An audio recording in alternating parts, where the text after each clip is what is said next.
Lesson 5-2 Relations, and in this lesson you learn to identify the domain, range, and inverse of a relation, and to show relations as sets of ordered pairs, tables, mappings, and graphs. Now, why is it important?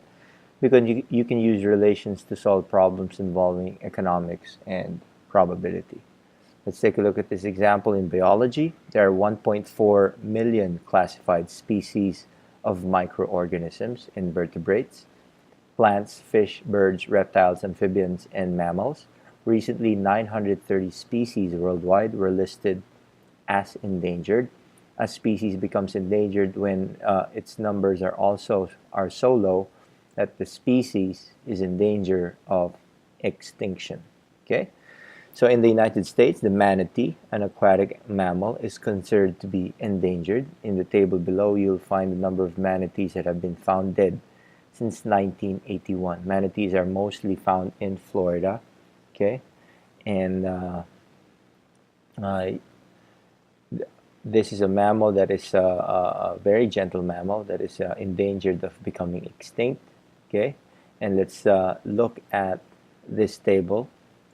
So in 1981, there were 116 manatees found dead, 1982, 114, and so on and so forth, all the way to 1998. In 1998, there were 231 manatees found dead. Okay? Now, looking at this table, you can also represent this table in another way. So what you can do is the manatee data could also be represented by a set of ordered pairs as shown in the list below.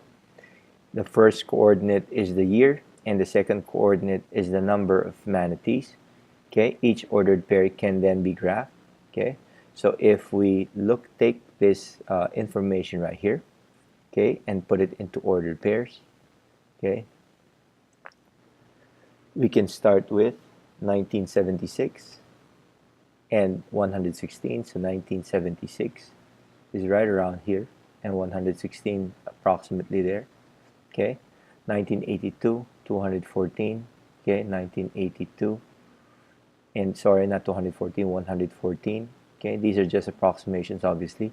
1983 and 81, okay, 1984 and 128, right here, okay, 1985 and 119, 1986 and 122, and so on and so forth, okay. So you can see here 1990 and 206 is right over there, okay, and we have all the way to 1991, 92, 163, okay, and 1993 is 145, 1994, 193 dead, and it jumps to 1995, 201, okay, 201 for 1995, and 1996, 415. That's a big jump right there. So 1996 should be around that area, 415 manatees found dead, all the way to the last one, 1998, at 231. Okay? Now, why is this important? What does it have to do with what we're trying to learn? Remember, the title of the lesson is A Relation. And if you notice, there is a relationship between the year and the number of death the number of manatees found dead for that particular year. So these two numbers are related to each other. Okay, so we need to recall that a relation is a set of ordered pairs, like the one shown on the previous page. Okay, the set of first coordinates of the ordered pairs is called the domain of the relation. The domain usually contains the x coordinates. The second set of ordered second coordinate is called the range of the relation. It usually contains the y coordinates. So we'll define, okay, the domain and range of relation as the domain of the relation is a set of all first coordinates from the ordered pairs in the relation. The range of the relation is a set of all second coordinates of the ordered pair. So basically, your domain is your x coordinates, and your domain and your relation, okay, are your y coordinates. So your x coordinates will be your domain, and your y coordinates will be your range. So for the relation representing the manatee data, the domain and range are as follows. If you notice, the domain represents all the years, so 1981 to 1998, and the range represents all the manatees found dead for that particular year. Okay, so in addition to ordered pairs, okay, tables, graphs, tables and graphs, our relation can be represented by mapping. Definition of mapping, or a mapping illustrates how each element of the domain is paired with an element in the range. For example, in the relation 3, 3, negative 1, 4, and 0, negative 4, you can be modeled in each of the following ways. Remember, we can model this as an ordered pair, such as this one, 3, 3, negative 1, 4, 0, negative 4. We can put it into a table as well. Okay, x, y, 3, 3, negative 1, 4, negative 1, and 4, 0, negative 4. We can even graph this, what we learned, okay, plotting all the 3 points. And finally, the last one, we can map this. Mapping is very similar to a table where you have all your x coordinates here, or your range domain values, and you have your y coordinates here, or your range values, and you simply put an arrow to indicate which ordered pair or which x coordinate corresponds with which y coordinate. Okay? Let's take a look at example 1. And example 1, represent the relation shown in the graph at the right.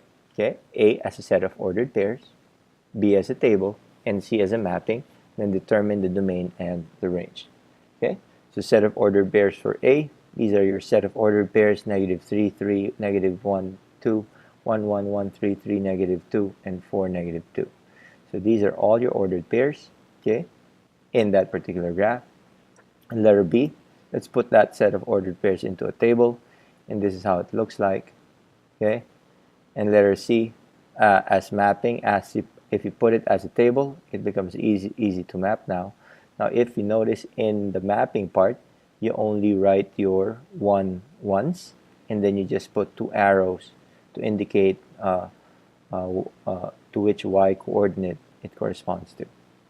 Okay, so your 1 is written only once, even though it's written twice in a table, and then you just place 2 arrows. And in the same manner, if you look at negative 2, okay, it is also written as once, but you indicate an arrow for 3 and 4 that points to negative 2.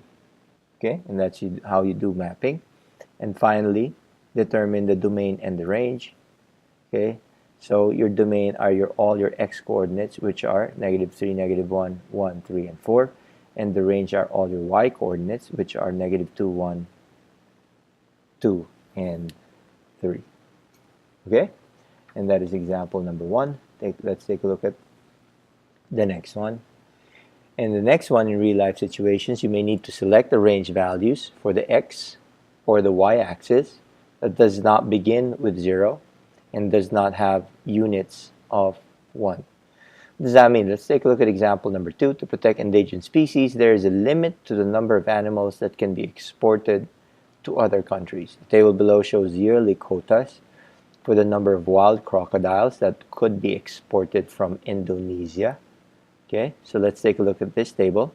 Maximum exportation of crocodiles from Indonesia, 1986-2000, 1987-2000, all the way to 1994, 1,500.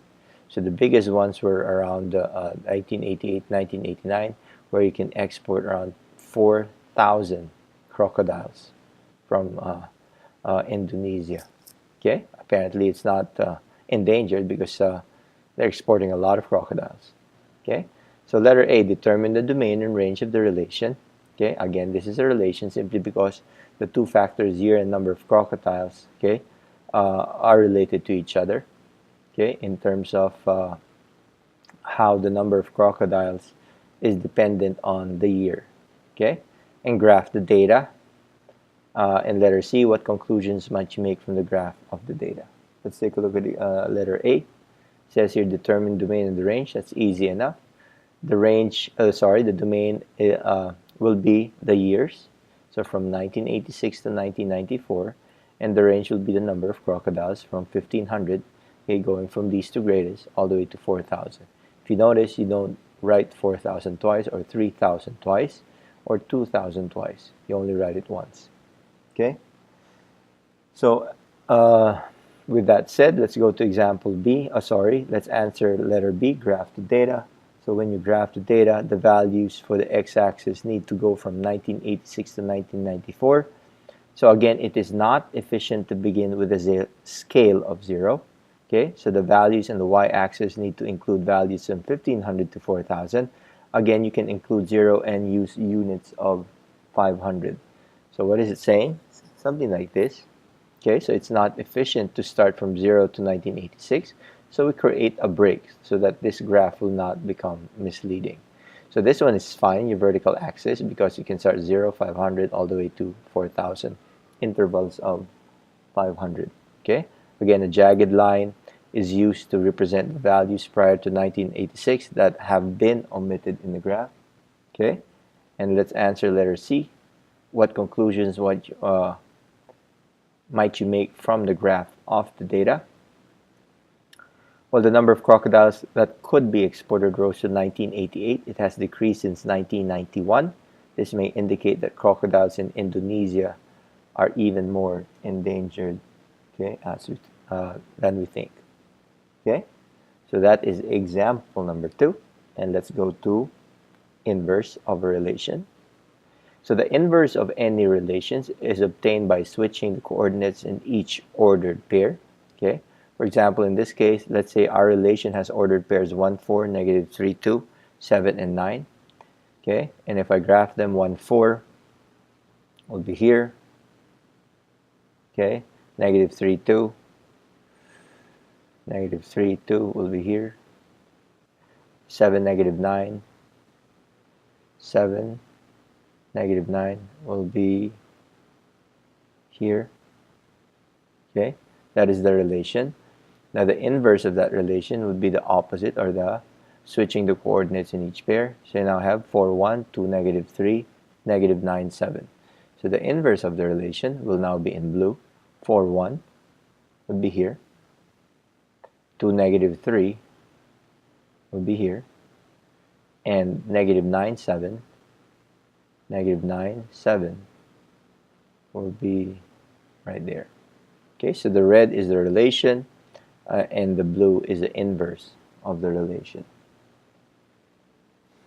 Okay, and if you notice, the domain of the relation becomes the range of the inverse. Similarly, the range of the relation becomes the domain of the inverse.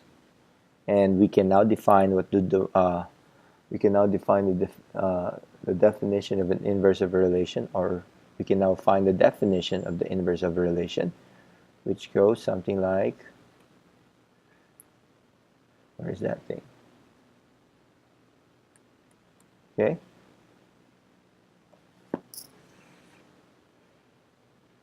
Hold on. Okay, so the definition of an inverse of a relation goes something like this. Relation Q is the inverse of a relation S if and only if for every ordered pair AB in S, there's an ordered pair BA in Q. That means you are simply reversing the order of your ordered pair. So instead of AB, it becomes BA. That becomes the inverse of your relation. Now let's take a look at example 3. Express the relation shown in the mapping as a set of ordered pairs. Write the inverse of the relation and draw a mapping to model the inverse. So you have this mapping model, okay, and we want to get the inverse of this. That means everything in the y should go to the x, and everything in the x should go in the y. So the mapping shows the relation of 1, negative 3, 2, negative 2, 3, negative 1, and 4, negative 1. So that if we reverse it, and we take all the y coordinates, put it in the x coordinate pile, and all the x coordinate, put it in the y coordinate pile. Okay, we now have negative 3, 1, negative 2, 2, negative 1, 3, and negative 1, 4. So the mapping at the right shows the inverse. So from there, okay, this is now the mapping of the inverse of this particular relations. Okay, so relations and their inverses display some interesting, okay, characteristics, as we will find out later on. Okay, and that's the end of our lesson. Thank you for watching.